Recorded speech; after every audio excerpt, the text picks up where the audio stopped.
everybody. Thank you for coming back to join us again today. I didn't catch all of Cheryl's sessions. I was doing the school run, but the section that I've just caught, sort of the second half of it, gosh, really fabulous. I haven't heard Cheryl speak before, but she's a fantastic speaker. I really thoroughly enjoyed that. I was particularly interested in not only the content, but Cheryl's style as a speaker, because it's something I've been reflecting on recently, the fact that when I speak, I am well known for speaking very, very quickly. And this morning, one of the things I've been doing is a talk for an English hub, and I had only 20 minutes to pack in a huge talk. So I had to talk super, super fast. So I am practicing today the art of speaking in a more paced fashion, and you can all feed back and tell me what you think of it. Let's find my slides for my talk. Here we go. The other really interesting thing that I thought about Cheryl's session is that genuinely there was no planning in this, unless the events team knows something I don't know. But when we put together the schedule and they said to me, oh, what would you like to talk about? I said, oh, I'd really like to talk about phonics and how we can recapture the joy of teaching children to read. I really like this for my title. And at the time of saying that as my title, I kind of knew what I had in my head that I wanted to talk about, but I didn't actually have kind of a plan per se. But fascinating, because there's Cheryl talking about well-being, and my talk is going to be quite a lot about well-being, and it's about our well-being as teachers and how phonics and reading can be something that sometimes we fall out of love with, actually. And that's quite a sort of, big confession for me to make as one of the biggest phonics advocates in the country, to say that I don't always feel that passion. Sometimes I'm left feeling a bit flat, and that's what we're going to explore. So today's session is sponsored by Nip and Nap. Not literally sponsored, but I was putting together these slides. I really hate putting together slides for talks. I find it very challenging to organize my thoughts in a linear way. And I also find it painful trying to find lovely illustrations to make the slides interesting for you. But I happen to have this fabulous folder full of little clips and illustrations that have come from the Rocket Phonics program. So I was able to use some of these illustrations today, and some of the facial expressions really sum up the slides very well. So we are talking about phonics. We're not talking explicitly about Rocket Phonics. We are talking about phonics in a much more generic sense, phonics generally, and teaching children to learn to read.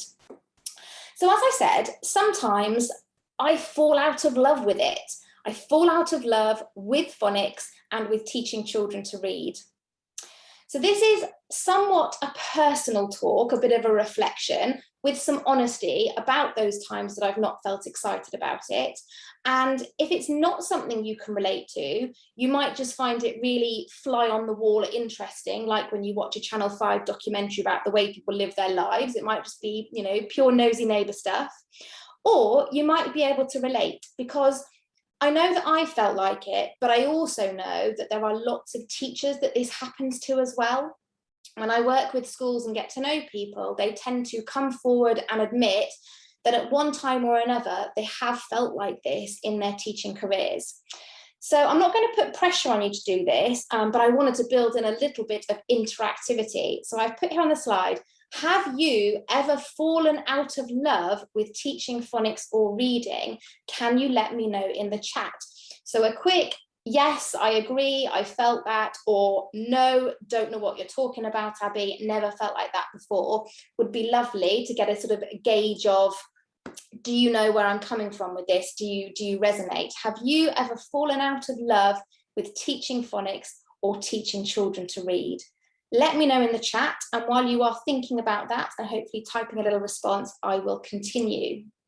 I'd like you to do that sort of throughout the session. Please do pip into the chat and say sort of whether you agree or whether you have other thoughts or ideas. So firstly then, we're going to have a look at, where does the sparkle go? What is it that happens that brings about this kind of negativity around it? I'm going to explore some reasons that we might lose our phonics sparkle. Then later we're going to reverse the narrative, and we're going to look at ways of bringing back that joy of teaching children to read, and hopefully some little tips and tricks, things that have worked for me and other teachers to inspire you again. Before I start with that, I have another question here. Before I tell you what's killed it for me, sort of the things that have made me not so passionate, let me ask you, What has made you lose your phonics and reading sparkle before? Are there things that come to mind that you can think of, or maybe things that are happening right now that make you feel a bit flat about teaching reading? And again, if you have those ideas, please do pop them in the chat. Now, it might be that phonics is not actually the issue. Phonics is not actually the cause of the problem. Teaching is an extremely exhausting and demanding job. There's no denying that. It's very easy to get overtired and even to burn out. And I'm pretty sure there have been points in my career where I really have reached burnout. I'm an all-in kind of person, you know, working flat out, working 24/7, in school hours, out school hours, so passionate about what I do that I do tend to get to a point of burnout. And of course, there are things outside of our school life that might be affecting our energy levels, our mood, or our mindset. It might be parenting challenges. I have children, and sometimes that's really tough being a parent, and that affects my work. Relationships, family relationships, friendship relationships, financial issues, health worries and woes. We have all sorts of things going on in our lives that people don't see. They just see the professional front, the teacher front. And as teachers, we're so good at putting on that appearance because we're role models to our children, and we're role models to the parents that come to our schools. So we really do put on a front a lot of the time. We are only human. And yes, we are superhuman. I do think that teachers, we are a superhuman kind of species. What we do is amazing, but it is okay to just be human sometimes and just to, acknowledge these things that go on. So it might be that we're feeling flat, but phonics isn't the cause of our feelings. It might be overwhelm. And I've experienced this and I've seen this a lot. So there are especially crunch points in the year. September, when we get our new cohort in and we're thinking, oh, crikey, we've got a lot of work to do to get these kids up and reading. January, when you've had that whole 12-week term, you've had till Christmas, and then you're thinking, oh my gosh, are we on track? Are all the children keeping up? I feel like, we're a third of the way through this academic year now. How are we going to keep going? And it's exhausting and we feel tired and we have lots going on. So January can be a crunch point for, feeling stressed. April as well, we get to the end of that big second term and we feel like, oh my goodness, we've done 2 terms of the year. We've got that final summer term left. Are we where we need to be? The pressure's on, I'm feeling overwhelmed with everything I have to do. And of course, June, for those of us in year 1 that have the phonics screening check, we can often feel quite overwhelmed in the run up to June to that phonics screening check because we're under a lot of scrutiny. Sometimes the task ahead, that task of here are a class of children that might be at all different points in their reading journey. And actually, I need to get them reading. I need to teach them the technical side. I need to teach them the comprehension side. I need to foster that love of reading. That is a huge, monumentous task. It can just feel like you're at the bottom of a mountain and you've got a really long way to climb to achieve that. And as teachers, especially in primary school, we have 1,000,001 things to do and teach. We are always spinning plates. We are always juggling the balls. Teaching phonics and reading, yes, it's incredibly important, but actually we have all those other subjects. And especially at the moment, we're at a time with our sort of curriculum development where the wider curriculum is being really focused on. And there's a lot of pressure to develop every subject to be absolutely fantastic, which of course we want, but it's a really big job to do. So we might feel overwhelmed about how can we fit it all in, literally in the timetable? How can we juggle things like that differentiation in the class? That's an overwhelming and daunting thing. And then things like children starting so far behind. So often reception teachers will say to me, I know I need to get started with my phonics teaching. I know the track of progression I need to make, but the children that have come to me from nursery this year or from home settings, they're not even speaking in full sentences. Some of them are still in nappies. Some of them have additional issues. I feel really nowhere near the starting block. I've got to catch up before I can even keep up. So that is hugely overwhelming. And that puts a real pressure, a real sort of heavy weight on our shoulders. Then there's that sense of helplessness. And I've felt this, and I've seen other people feel this. You so badly want to help children learn. That's your purpose in life. That's your absolute goal. You're really passionate about it. You want them to help them. But actually, They're not remembering what you teach them. It isn't the way it describes in the book. It's not smooth sailing. It's not as simple as you thought it would be. That's a hard task, and you can feel really helpless. How can I get these children to embed the learning and move forwards? You've tried every technique, you've tried every strategy, they still can't blend. And those of you that teach littlies may well recognize that it's a really big hump to crack that initial blending, and that for weeks and weeks and weeks, children might have the book or the word card, and the word is something like cat, and they can tell you the sounds. They can tell you k, ah, t, k, ah, t, and they can't hear cat. They can't actually blend cat. So that makes you feel helpless when you're just not sure what to try next. You get some feelings of, I feel useless, actually. I feel like the teacher in the next class is doing a great job and I'm not. We compare ourselves against each other. I'm not good enough. I failed my children. I feel like it's one step forwards and then two steps backwards. I'm trying so hard to engage families, but they aren't responding. This is a really big one, this idea of that actually in our schools, we work continuously, always trying to engage the families, inviting them for workshops, inviting them for meetings, showing them how they can help their children. And whether it's don't, won't, or can't, there's lots and lots of reasons families struggle to engage, but that is a really thankless task that makes you feel a bit helpless, actually. Then we've got the pressure. So you see where I'm going with this, actually. There's a lot of things involved. There is pressure, not for everybody, and people's experiences will be very different across the country in different schools. Different schools have different ethoses. They are at different places in terms of, their school improvement journey, for example. They have different challenges, different supports, but essentially for some people there can be a real pressure with phonics. You need to make sure all children keep up with your teaching. You need to aim for 100%. Getting 82% in the screener is no longer good enough. We want 100% in that screener. And if you're not getting up near that 100, you're not doing it right. The children must make rapid progress. I want accelerated progress to get them on track. We're watching you. Why isn't that child keeping up? And there's a kind of feeling, and you start to turn it on yourself and think, yeah, why isn't that child keeping up? Have I done something wrong? What am I not doing right? I need to see your data. Why haven't you assessed all the children yet? Well, actually, it takes a long time and I need to get to know them and I need to organize all of that logistical stuff. But sometimes these often very well-intentioned directives or initiatives or things that we should be doing can be put across to us down in the classroom in quite a heavy negative way, and it just doesn't help our well-being and our feelings about teaching. Then the expectations, and this is very pertinent to right now, where we've had this period of time, or we're going through it still, of DFE validation of synthetic phonic programs, where they've all got to sort of meet the bar and be up to scratch. And so because of this process and because of some new programs being released, including Rocket Phonics, everybody's a little bit vying for the field at the moment, vying for the market and trying to show how we've got the best programs and why you should choose us. But actually, for teachers in the field, that can be incredibly confusing. There's a lot of confusion about what they have to do, what's an expectation, what you could do, what's a recommendation, what you might like to do, what might support you.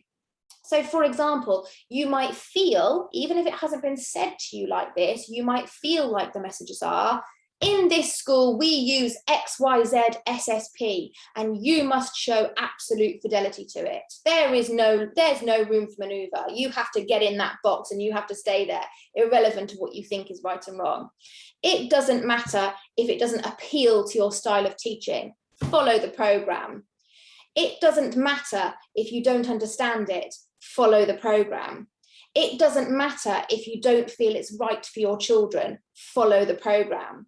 It doesn't matter that your children were thriving on your previous provision. Follow this program now. And that is so negative, and it hurts me. I sort of feel very saddened by that as somebody who works in kind of the political field of phonics, to think that that's the way the messages are coming across, because actually I believe very strongly in sharing information, informed discussion and debate, really upskilling everybody in our teaching community to be able to make some choices, to know which are the things that, yeah, you really do need to have fidelity to. These are the things that we do know absolutely works in phonics, and they're the same across all the programs actually. And these are the things that, you know, you can have flexibility and you can change and you can take ownership of, and we'll touch upon that a bit more later. So the expectations that we feel are around us for phonics can make us feel really flat and disengaged. And then the politics. So it is a dog eat dog world out there in the phonics arena, and you may be oblivious to this in your school and your teaching, but actually there's a increasing work with things like the English hubs, schools supporting schools, all these new programs. Social media is an absolutely terrible one for this kind of political dog eat dog phonics world. Validated high quality programs all differ wildly in their methodology, their resources, and their ethos. That's confusing, that's frustrating. It doesn't make it clearer for us about what we should and shouldn't be doing. Program authors and phonics specialists do not agree about the best way to do things. Sometimes we agree partly, or we will work in a generic and mutually supportive way to try and, you know, roughly align with one another. But there are lots and lots of little technicalities behind the scenes that we really don't agree with one another. And of course, we're all human beings who, ironically, and I do find this absolutely ironic, those of us that work in phonics, phonics specialists and phonics authors, we specialize in the teaching of the language of communication. Phonics is all about teaching human beings to communicate through reading and through writing, our communication system. But actually, most of those people are absolutely terrible at communication. And things like Twitter don't make it easy, because obviously you can use a really limited amount of text to communicate and correspond with each other. And it's happened to me. Mostly I stay very quiet. I'm very fearful of being sort of jumped on, but I have to sort of really think carefully about, oh, somebody said something that I really don't think is right, and oh God, I don't want other people to follow that or think that that's the right thing to say, but I don't want to be seen as a bad or negative person if I say something. If I call that person out, I'm then going to get jumped on for having been negative and called that person out.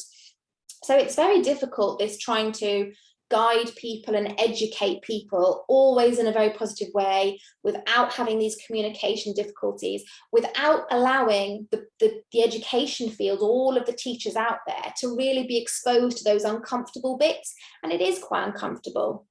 Program authors constantly battle, we must constantly battle the desire to tell the world our opinions. We want to spill the beans on why we don't like other people's programs, and that actually we didn't write our own programs to reinvent the wheel. We wrote our own programs because actually we see that other programs are fundamentally flawed and they're not working, and that's why we're vying for this attention. But of course we need and we want to remain utterly professional. Very important. So if you get caught up in this, which might happen at the moment if you are looking for a new program, so either you're looking and you're getting ideas and getting a feel for what's out there, and it can become demoralizing and confusing to get caught in that fallout, or you might get caught up in the fallout because you work in a school and you're being told the phonics program that your school is going to adopt or has adopted, and you might not agree with that. So these are more things that add to it. And the final one, the final sort of negativity, I think, phonics emotions. Now, ironically, because we all care so much about doing a good job of teaching children to read, we become really emotionally charged about it.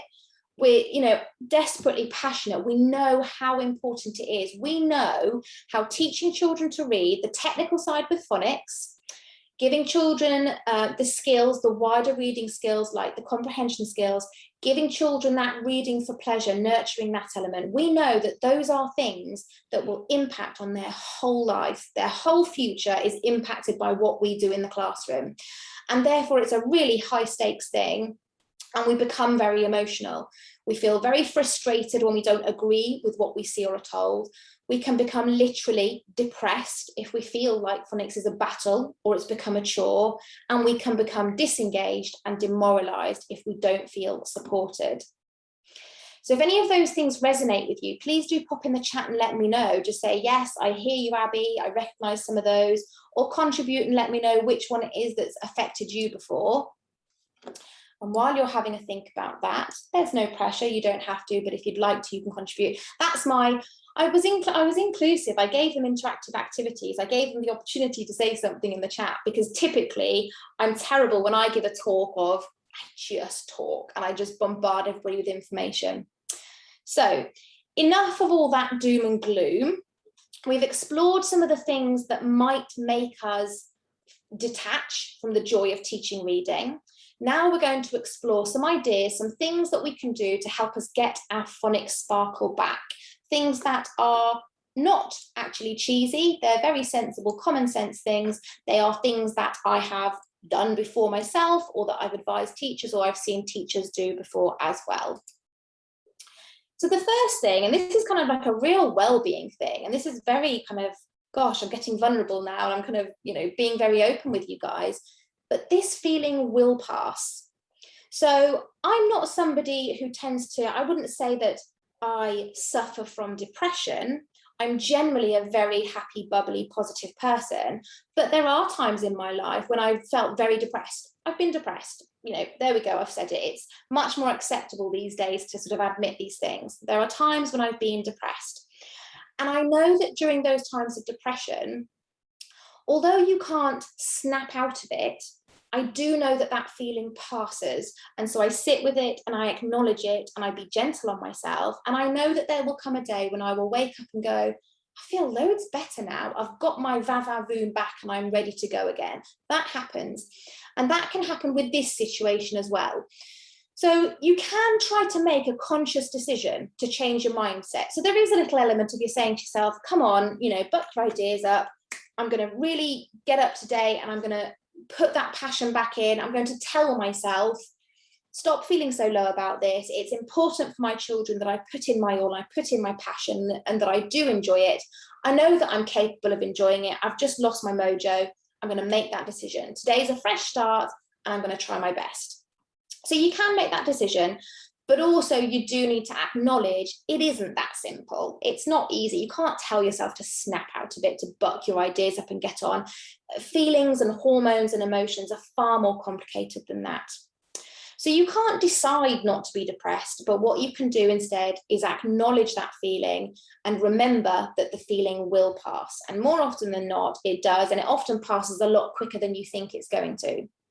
So let's have a look at some possible positive actions that will give us a toolkit of things to try if we've lost the joy.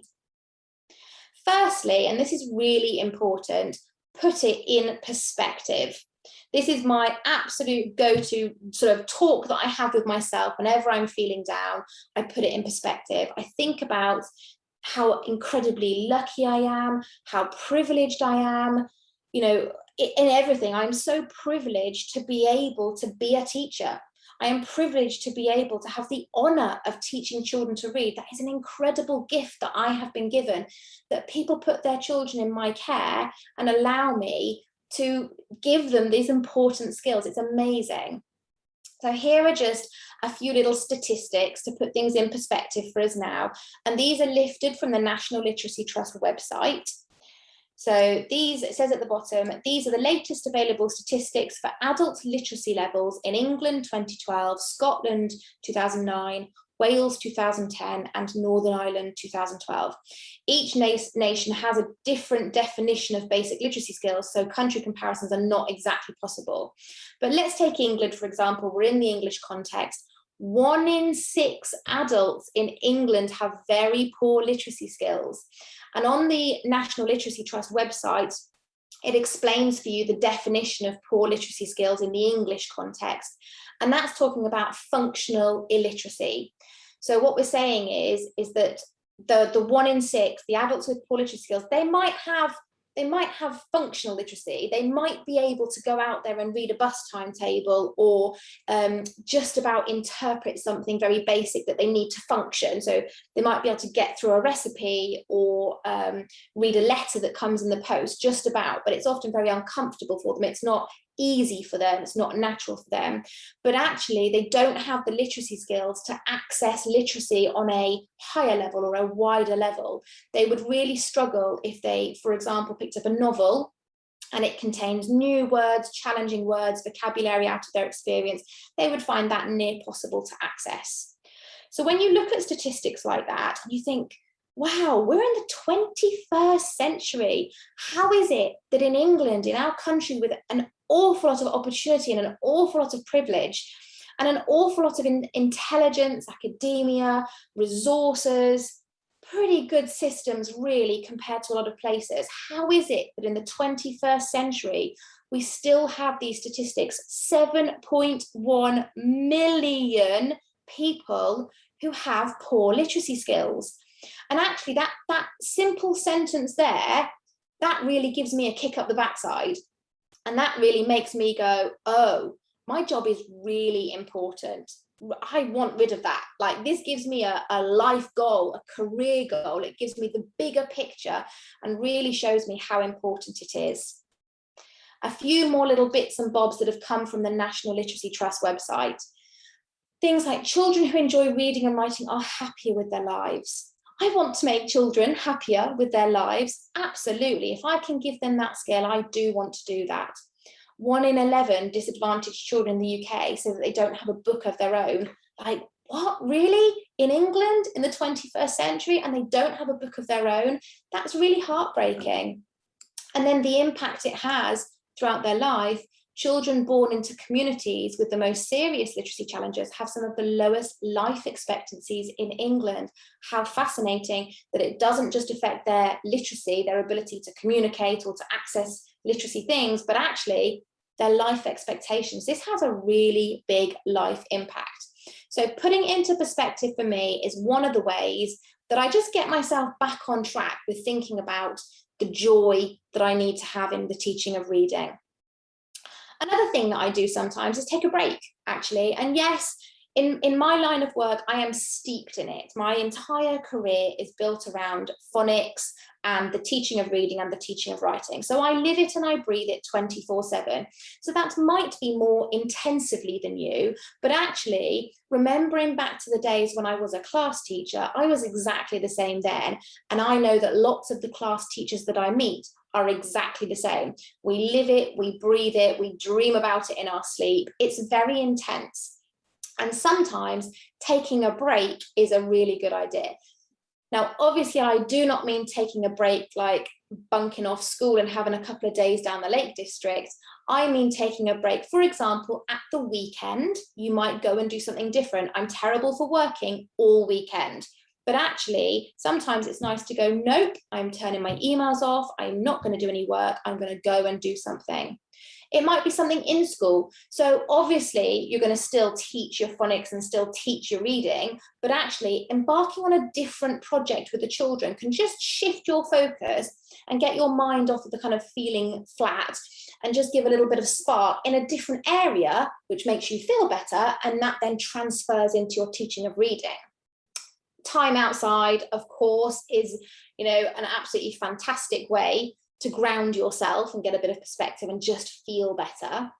Reading a book yourself, a non-teaching book, a book nothing to do with education, nothing to do with phonics or teaching or learning, not even a children's book to add to your children's knowledge, a book for you, for your genuine pleasure. And that's a really hard one to say to yourself, I'm going to do this, I'm going to read this book.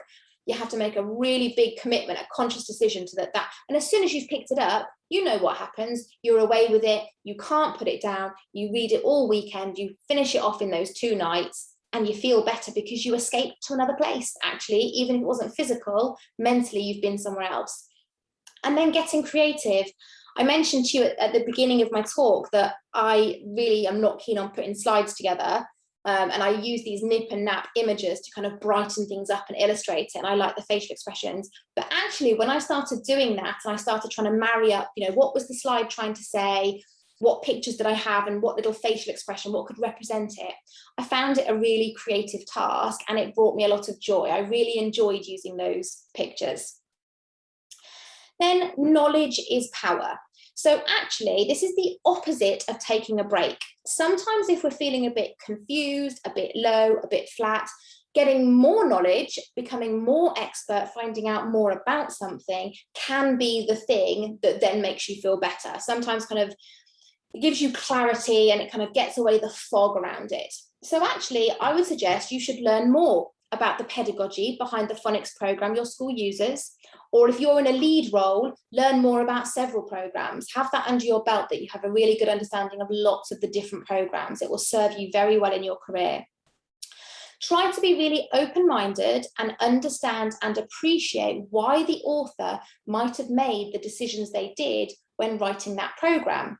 So sometimes there'll be things in a program that it's not quite your way or your preference, and maybe you're being asked to use that program in your school, but you need to remember that even if that author disagrees with you, they had a reason for doing that. I might disagree with them, but I know they had a reason for doing that, and you can appreciate that and understand it. And part of having more sort of knowledge is power, and having an understanding and appreciation for different materials is learning a little bit more about the history and the journey of phonics teaching. So there are 6 documents that I always refer to as being really worth reading, especially if you are in a lead role, like you're an English leader or you are a phonics leader. These are my 6 go-to documents, and I'm sure there's plenty of others that people can recommend. Sometimes people recommend kind of textbooks written by experts. I tend to find that a lot of those textbooks are just like the same stuff, regurgitated, just written in different ways by different people with different voice. So read those if you like, but I tend to prefer going to reports. I quite like factual reports and studies and looking at the journey that the country, that the DfE has taken, that Ofsted has taken, to get to where we are today. So I'm going to flick through them on the next few slides, so I won't read them out to you there. Firstly, the Rose Review. I absolutely love the Rose Review from 2006, so quite a long time ago now, but this was a really important document. It was very landmark for changing the model of reading. It's 105 pages, that's not that much. You can get it off the internet. It's very easy to read, and once you start reading it, you won't put it down. The layout of it is just really easy to sort of gobble up in bite-sized paragraphs. And it's just so clear and concise. It tells the story. It gives you quite a lot of background. It's very descriptive of what, and very observational. It's fly on the wall. I love this kind of fly on the wall idea. I am the person watching the Channel 5 documentaries if I ever get an evening off, because I like learning about different people's lives. My favorite is the ones with the families with tons of children. But beware with the Rose Review about the limitations, because it was written in 2006 and it was therefore a snapshot of what Jim Rose saw in 2005 in schools and what he observed and put into his report. It's only good at describing the history and what they saw then. And we have moved on since then. So there are little snippets that you might find and think, oh, that's moved on a little bit since then. But generally, it's very, very good document. Reading by 6, 2010, super easy to read again. It's a case study style, and I also really love documents that are case studies, because that's just, it's real, isn't it? It's real life, and it really describes something that actually happened. It's not all theory. Only 45 pages, it's fly on the wall observational. Do be aware of the limitations with that document, because it was only 12 schools that they looked at. So it's very interesting, but it's only 12 schools. And at that time, 2010, we had a more limited amount of phonics programs that they were seeing in schools. So what you're seeing is talk about the practice of those phonics programs. Well, actually now we have a much wider spread of very, very good phonics programs.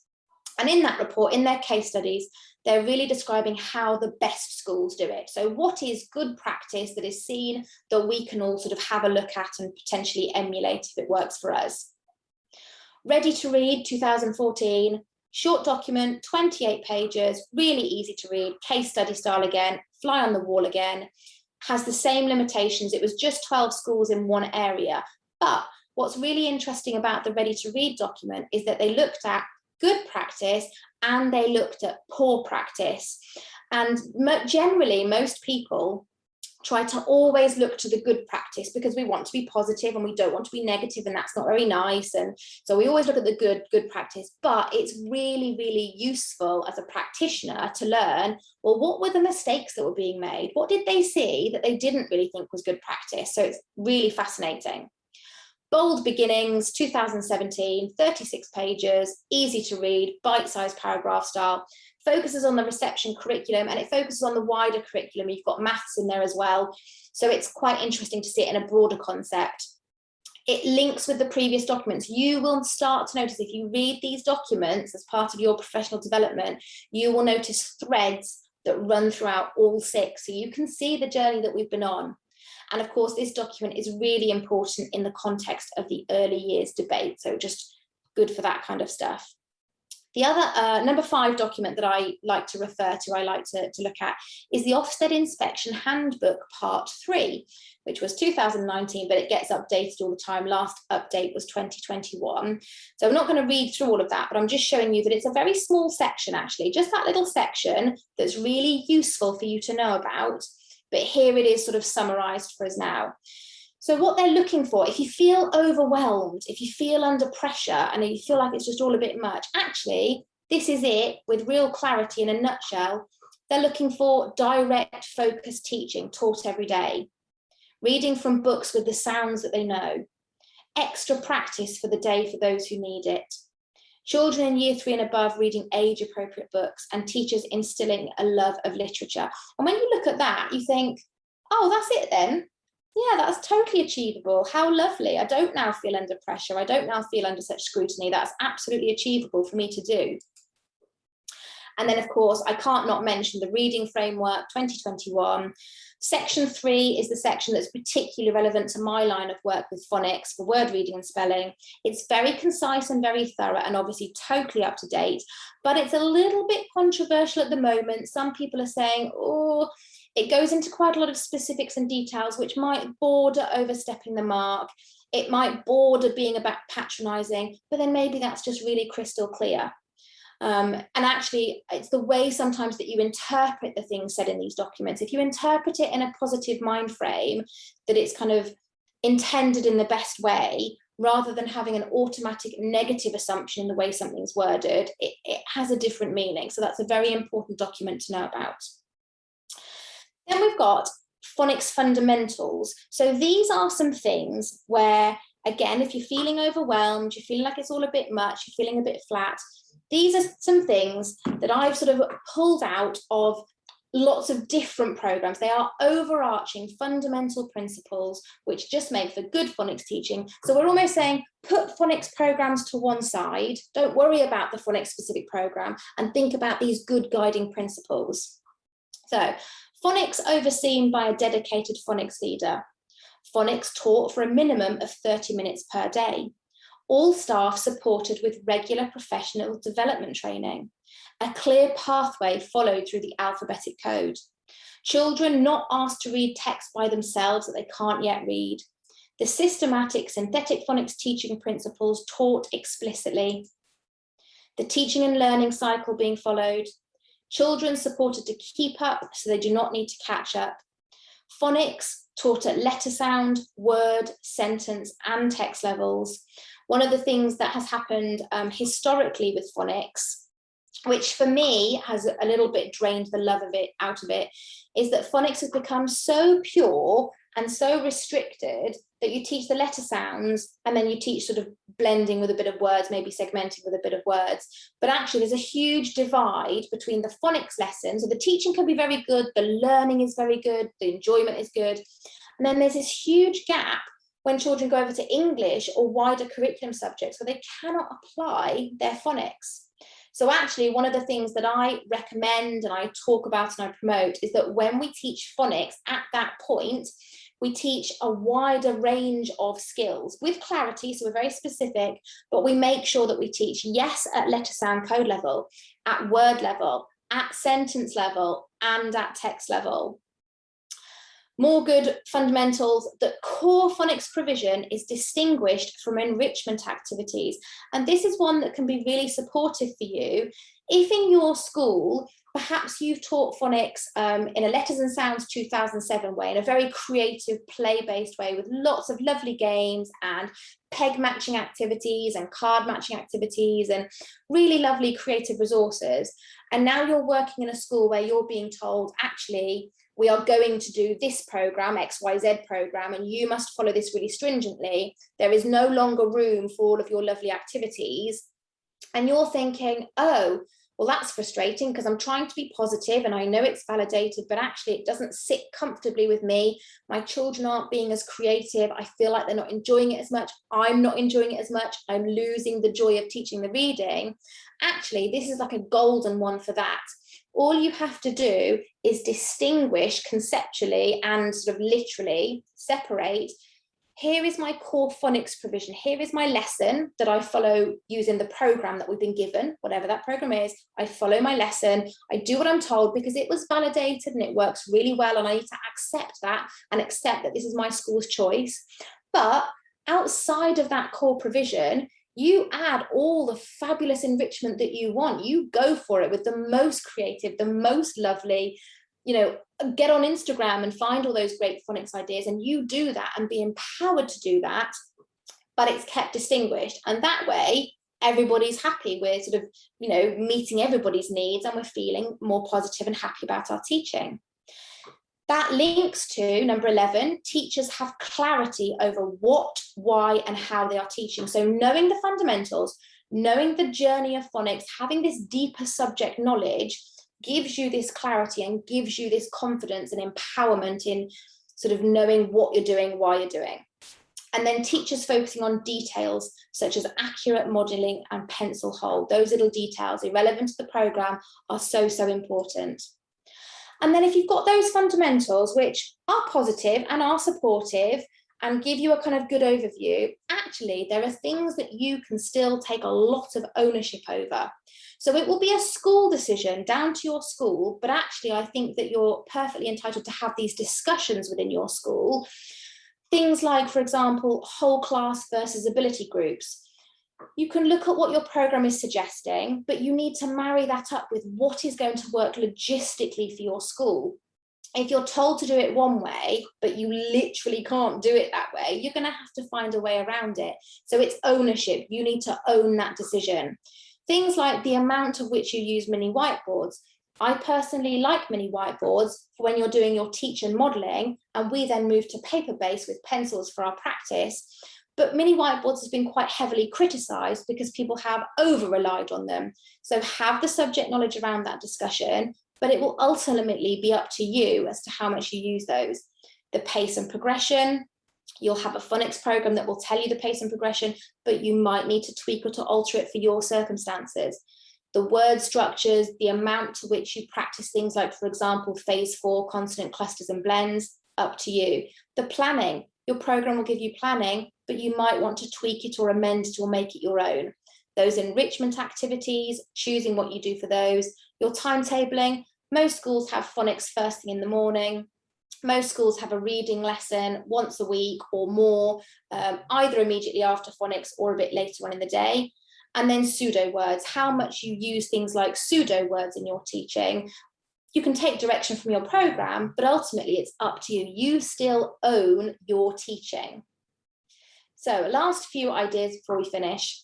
Upskilling your teaching assistant, if you are lucky enough to have one. In some schools, we're moving away from a teaching assistant model.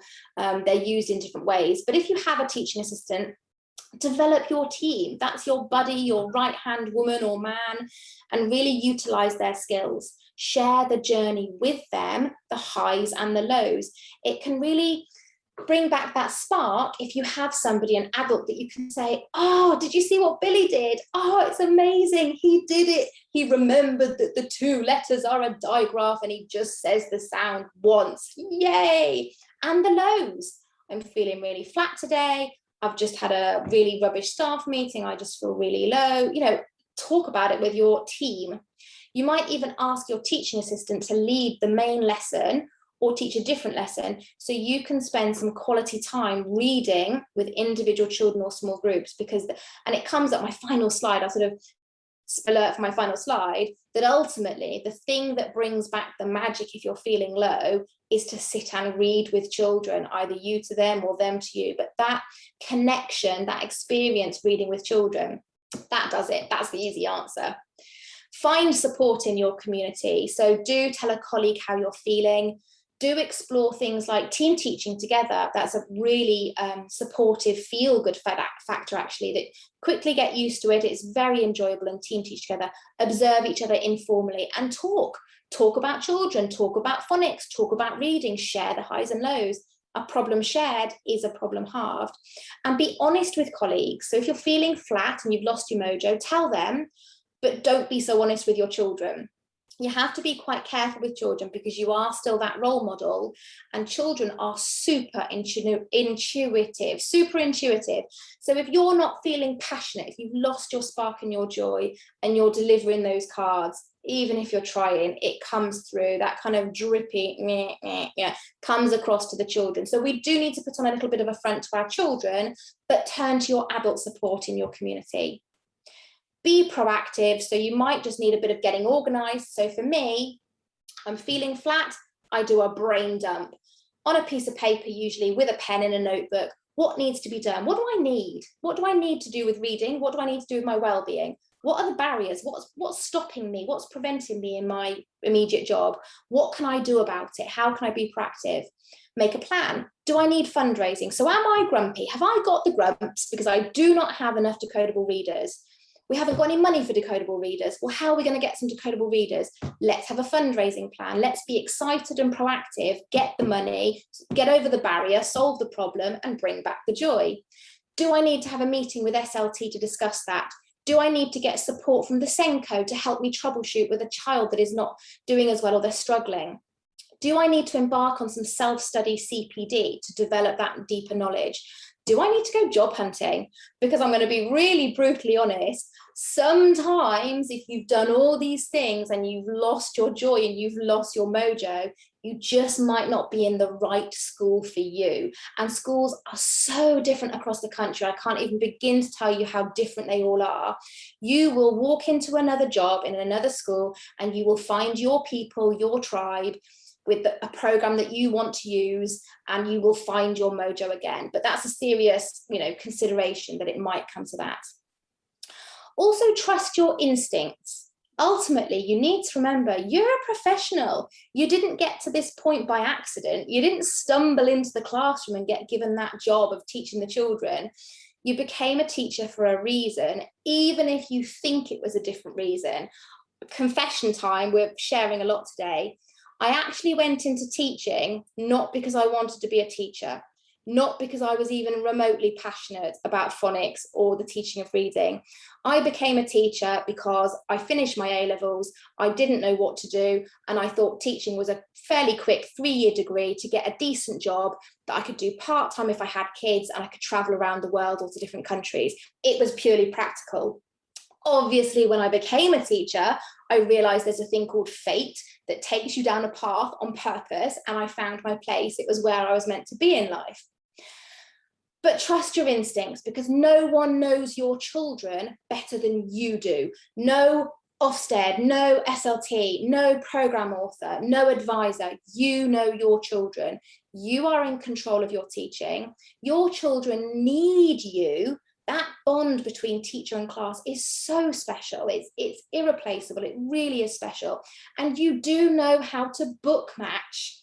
Honestly, the amount of inquiries I get every day about people feeling insecure about matching a book with a reader, and you do know how to do it. My final thoughts. The quickest way, of course, to fall back in love with teaching reading is to read with children. Watch their faces when you read to them. Watch their faces when they realize that they can independently read. It's a penny drop, light bulb moment charged by intense emotions, and that's the magic.